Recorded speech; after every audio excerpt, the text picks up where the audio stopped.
नमस्कार दोस्तों, स्वागत है आपका द न्यूज लॉन्चर के इस यूट्यूब मंच पर।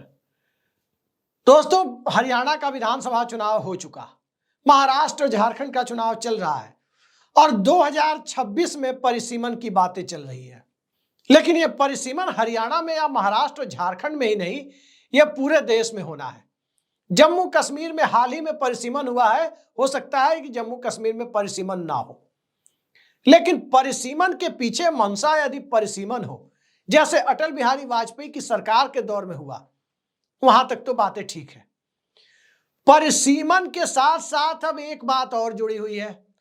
पहली बात यह कि क्या नई संसद बनी है तो लोकसभा में सदस्यों की संख्या में वृद्धि की जाएगी, और जब वृद्धि की जाएगी तो वृद्धि के बाद जो एक्स्ट्रा सीटें होंगी उसे ही 1/3 सीटों के यानी 1/3 के लायक बनाकर महिलाओं के लिए रिजर्व किया जाएगा। यह पहली बात है।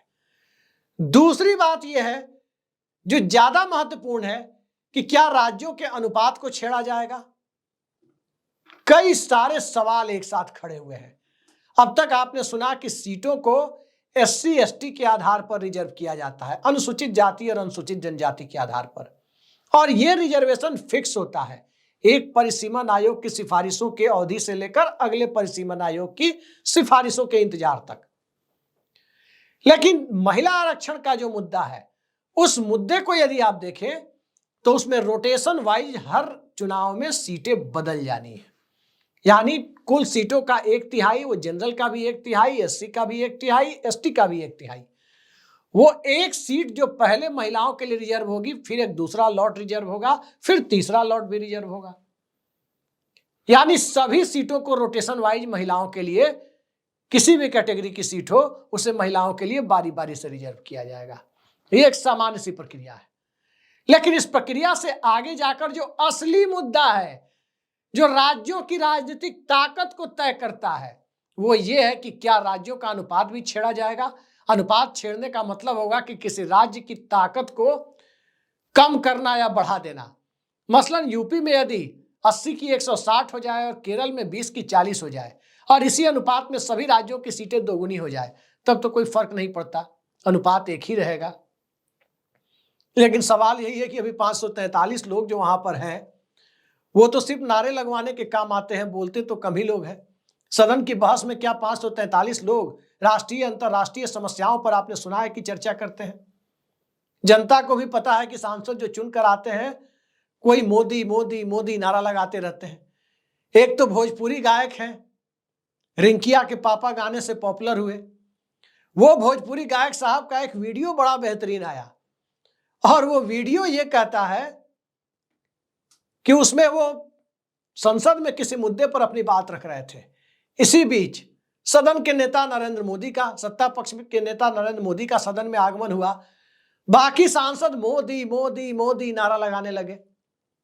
ध्यान रखिए, लालू यादव उन नारों की व्याख्या अलग तरीके से करते हैं कि ज्यादा तेज बोलने पर गले का नस फट जाएगा, वो कहते हैं वो वायरल होता है। लेकिन मैं वो नहीं कह रहा। सांसदों को किसी के लिए नारा नहीं लगाना चाहिए सदन के अंदर। सदन के बाहर आप नारे लगाइए, जो करें, लेकिन सदन के अंदर नारा नहीं लगाना चाहिए।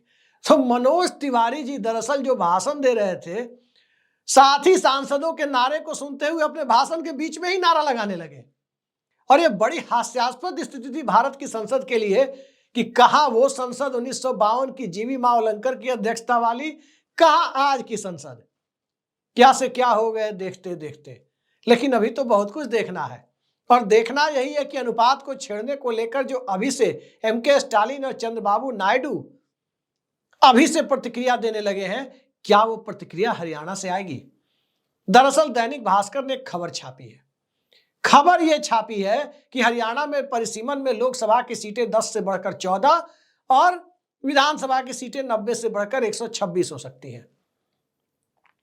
जिलों को जो अनुपात है वो भी गड़बड़ा सकता है। खैर, जिलों का अनुपात तो हमेशा हर राज्य में अलग अलग होता है, जनसंख्या के आधार पर सीटों की संख्या उसमें घट बढ़ होती रहती है, वो कोई मुद्दा नहीं है। लेकिन जिस तरह से दैनिक भास्कर ने खबर छापी है कि 10 से 14 और 90 से 126 यानी 1.4% की वृद्धि, तो क्या पूरे देश में लोकसभा सीटों की संख्या में हर राज्य में 1.4% की वृद्धि की जाएगी? बड़ा सवाल है।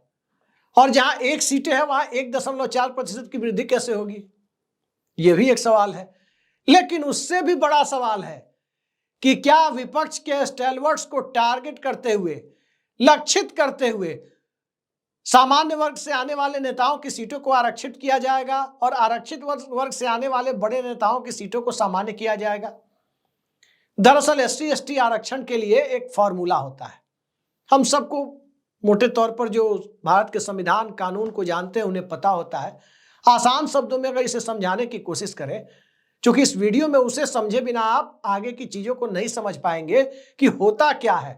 SC ST के लिए रिजर्वेशन आखिर कैसे होता है, सीटों का निर्धारण कैसे होता है कि अमुक सीट SC की होगी, अमुक ST की होगी। उदाहरण के लिए बिहार को ही रखते हैं केस स्टडी के तौर पर। बिहार में 2001 की जनगणना जिस पर परिसीमन हुआ, उसमें शेड्यूल कास्ट यानी अनुसूचित जाति की आबादी 15 कुछ प्रतिशत है।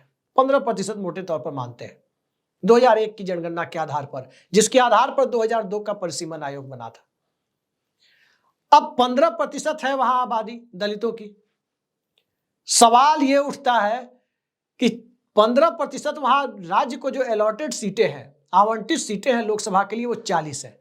तो 40 की 15% सीटें जनसंख्या के अनुपात में रिजर्व होंगी। 40 का 10% 4 और 15% 6 होता है। लेकिन वो 6 सीटें कौन सी होंगी, ये सवाल है। असली सवाल यही है, वो 6 सीटें वही होंगी जहां राज्य में इन टर्म्स ऑफ परसेंटेज, प्रतिशत के आधार पर SC पॉपुलेशन वाली यानी अनुसूचित जाति की जनसंख्या वाली प्रतिशत के आधार पर टॉप 6 सीटें जो होंगी उन 40 में वो रिजर्व होंगी। यह फॉर्मूला होता है। हरियाणा में भी यही कहा जा रहा है, क्योंकि फॉर्मूला ही यही है। अब सवाल उठता है कि टॉप लीडर की सीटें रिजर्व कैसे की जाएंगी। जो भास्कर ने लिखा है कि ऐसी चीजें हो सकती है, एलनाबाद, कलानौर, इन सब सीटों की बात कही जा रही है। बढ़ाने वाली सीटों तो छोड़िए, स्वाभाविक है कि गुड़गांव और नोएडा में जमीन से ज्यादा आसमान की तरफ जनसंख्या बढ़ रही है, हाई राइज बन रहे हैं गुड़गांव और फरीदाबाद में, तो वहां हरियाणा में तो सीटें बढ़ेंगी, लेकिन उसके बदले ग्रामीण इलाकों में घटेंगी, यह भी तय है। लेकिन रिजर्व कैसे किया जाएगा? क्या कुछ ऐसी पंचायतों को, ऐसे ग्राम निकायों को उन सीटों में जोड़ा जाएगा जहां से बड़े नेता चुनाव लड़ेंगे और उन सीटों के अनुपात को इस तरह का बनाया जाएगा कि उन्हें रिजर्व किया जाए? ठीक इसी तरह क्या कांग्रेस की वरिष्ठ नेता शैलजा के इलाके को सामान्य बना दिया जाएगा ताकि उन्हें चुनाव लड़ने में दिक्कत हो? यह सारा खेल एक विधानसभा सीट पर पंचायतों को जोड़ने और घटाने का होता है कि कौन सी पंचायत किसमें जोड़ी जाए, कौन सी पंचायत किसमें से घटा के दूसरे में जोड़ दी जाए। और इसी खेल को हरियाणा में क्या अगले परिसीमन आयोग, कहा जा रहा है 2029 का जो चुनाव होगा, जो भास्कर लिखता है, वो नए परिसीमन के तहत हो सकता है। अब 26 के बाद वाली जनगणना पर 2002 का परिसीमन आयोग कहता है कायदे से 21 में जनगणना हुई होती तो अगली जनगणना 31 में होती, फिर उसके आधार पर परिसीमन होता। 26 के बाद का की पहली जनगणना स्वाभाविक है कि 27 में होगी। 27 की जनगणना के आधार पर 27 में ही जनगणना की रिपोर्ट आएगी तो परिसीमन आयोग गठित होगा। और परिसीमन आयोग गठित होगा तो क्या वो इतनी जल्दी अपनी रिपोर्ट दे देगा? और क्या जो वो रिपोर्ट देगा उस आधार पर अगला लोकसभा चुनाव या विधानसभा चुनाव 29 में संभव हो पाएगा? व्यावहारिक तौर पर थोड़ा मुश्किल लगता है।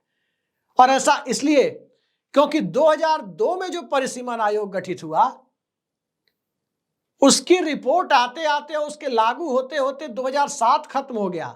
2006 का बंगाल का चुनाव पुराने परिसीमन से हुआ। 2007 का पंजाब का चुनाव भी पुराने परिसीमन से ही हुआ, क्योंकि वो फरवरी महीने में हो रहा था। दरअसल 2007 के दूसरे हाफ में परिसीमन आयोग की रिपोर्ट आई।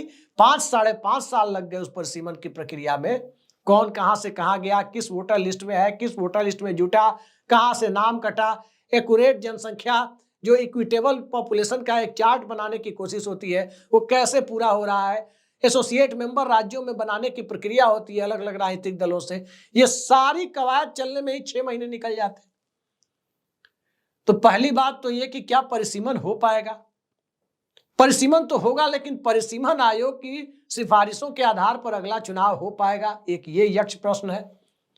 दूसरा सवाल यह है कि यदि होगा तो क्या उसे एससी एसटी आरक्षण की प्रक्रिया या महिला आरक्षण की प्रक्रिया को इस तरह से तय किया जाएगा जिससे विपक्षी नेताओं की सीटों को टारगेट किया जा सके? यह एक सवाल है। शरद पवार की बारामती सीट जो उनकी बेटी चुनाव लड़ रही है, वहां तो करने से कोई फायदा नहीं है। अब क्या उस सीट को एससी आरक्षित कर दिया जाएगा? यह वक्त बताएगा। क्या इस ढंग से परिसीमन होगा जिसमें वहां पर अनुसूचित जाति की जनसंख्या बढ़ा दी जाए कुछ दूसरे पंचायतों और ब्लॉक को जोड़ करके? क्या अमेठी के साथ भी यही होगा, रायबरेली के साथ भी यही होगा? ये सारे सवाल हैं। क्या किशनगंज जैसी अल्पसंख्यक बहुल सीट जो बिहार में है उसे भी एससी रिजर्व कर दिया जाएगा? कई सारे सवाल खड़े होते हैं क्योंकि मौजूदा दौर में सत्ता जिस प्रकार से चल रही है, जिस प्रकार से सुप्रीम कोर्ट को भी कहना पड़ रहा है कि गुजरात के न्यायालयों से आने वाले निर्णय बड़े इंटरेस्टिंग होते हैं, मानहानि में भी अधिकतम सजा दे दी जाती है, क्या उसी तरह से परिसीमन आयोग उसी मंशा से लाया जाएगा? कई सारे सवाल हैं। और हुडा की सीट यदि रिजर्व हो जाए, जैसा भास्कर लिखता है, शैलजा की सीट यदि सामान्य हो जाए, लोकसभा के परिप्रेक्ष्य में देखें तो रोहतक की सीट जहां से चुनाव लड़ते हैं दीपेंद्र हुडा, वो अगर रिजर्व हो जाए तो इसके पीछे की मंशा लोगों को समझ में नहीं आती क्या?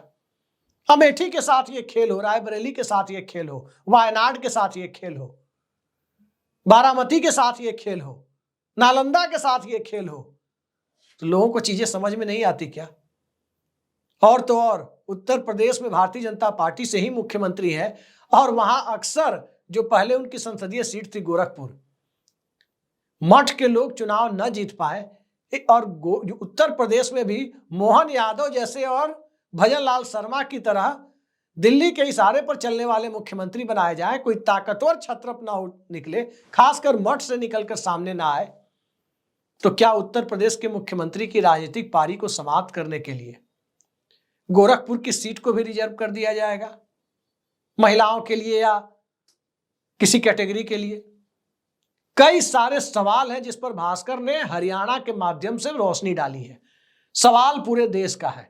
अब देखिए इस सवाल का जवाब किस रूप में मिलता है और किस रूप में परिसीमन की प्रक्रिया को अंजाम दिया जाता है। बड़ा सवाल तो यह है कि पहले जनगणना तो हो जाए, तब तो परिसीमन। देखते हैं जनगणना होती कब है, और होती है तो जाति जनगणना होती है या नहीं होती है, सिर्फ उस पर लिपापोती कर दी जाती है। आज के लिए इतना ही। नमस्कार।